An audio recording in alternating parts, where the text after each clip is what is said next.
चलिए सीधे इस विश्लेषण की शुरुआत करते हैं। ये एक ऐसी घटना थी जिसने पूरे देश को हिलाकर रख दिया था। 29 मई 2022 का वो दिन जब मशहूर गायक सिद्धू मूसेवाला की दिन दहाड़े हत्या कर दी गई थी। इस पूरे मामले में आखिर क्या हुआ, कैसे हुआ और इसके पीछे कौन लोग थे, इन्हीं सभी तथ्यों को हम इस विश्लेषण में बारीकी से समझेंगे। बिना किसी देरी के सीधे घटनाक्रम पर आते हैं। घटनाक्रम को समझें तो वक्त था शाम के करीब 4:30 बजे का। सिद्धू मूसेवाला अपनी थार गाड़ी में घर से निकलते हैं। उनके साथ उनके 2 दोस्त भी थे और वो अपनी मौसी का हालचाल पूछने जा रहे थे। करीब 10 किलोमीटर का सफर तय ही हुआ था कि अचानक एक कोरोला कार सामने आती है और रास्ता पूरी तरह से ब्लॉक कर देती है। और तभी पीछे से एक बोलेरो गाड़ी आती है और सीधे थार के टायरों पर गोलियां चला दी जाती हैं। ये कोई इत्तेफाक नहीं बल्कि एक सोची समझी घेराबंदी थी जहां भागने का कोई भी रास्ता नहीं छोड़ा गया। अब इस आंकड़े पर गौर करना बहुत जरूरी है। 30 रास्ता रोकने के बाद उन दोनों गाड़ियों से कुल 6 शूटर अपने हथियारों के साथ बाहर निकलते हैं और लगातार बिना रुके 30 राउंड फायरिंग करते हैं। यह कोई मामूली हमला नहीं था। इतनी भारी तादाद में गोलियां चलना साफ बताता है कि मकसद सिर्फ और सिर्फ टारगेट को वहीं पर खत्म करना था।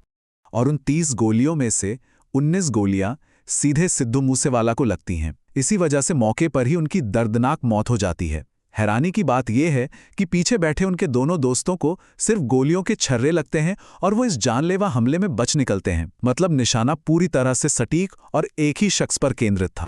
तो चलिए अब इस पूरी हत्या के पीछे की असल वजह को समझते हैं। इस पूरी कहानी के तार दरअसल पिछले साल से जुड़ते हैं।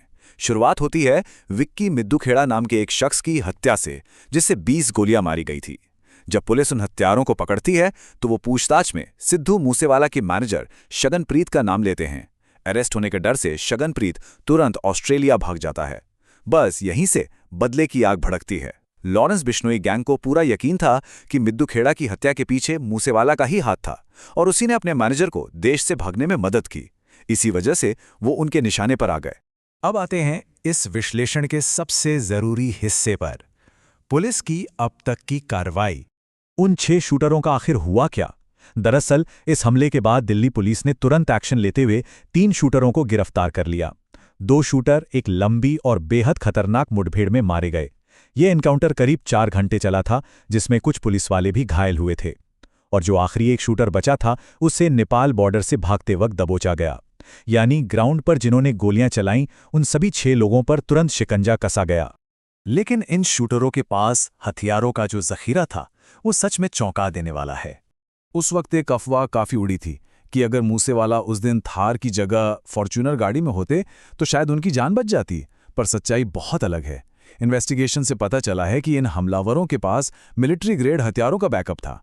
उनके पास ग्रेनेड थे, रॉकेट लॉन्चर थे और यहां तक कि खतरनाक रशियन AN-94 राइफल्स भी थीं। ये ऐसे हथियार हैं जिनका सामना किसी भी साधारण गाड़ी में करना बिल्कुल नामुमकिन था। पूरी तैयारी ये थी कि बचने की कोई आखिरी उम्मीद भी ना बचे। आगे बढ़ते हैं और इस पूरी साजिश के मास्टरमाइंड्स और इसके बाद के हालात पर नजर डालते हैं।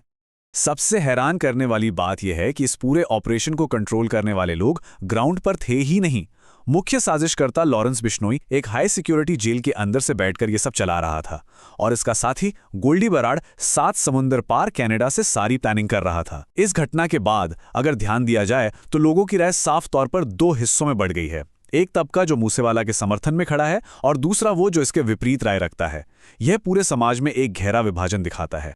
और आज ये मास्टरमाइंड्स न सिर्फ सक्रिय हैं बल्कि जेलों और विदेशों में बैठकर भी सलमान खान और हनी सिंह जैसे मशहूर लोगों को लगातार धमकियां दे रहे हैं। ये पूरा घटनाक्रम एक चुभने वाला सवाल पीछे छोड़ जाता है। आखिर ऑर्गेनाइज्ड गैंग वायलेंस का ये सिलसिला, ये अंतहीन चक्कर कब और कैसे रुकेगा? ये सिर्फ एक घटना नहीं है बल्कि एक ऐसी समस्या है जो लगातार गहरी होती जा रही है। आज के इस विश्लेषण में हमारे साथ जुड़े रहने के लिए धन्यवाद।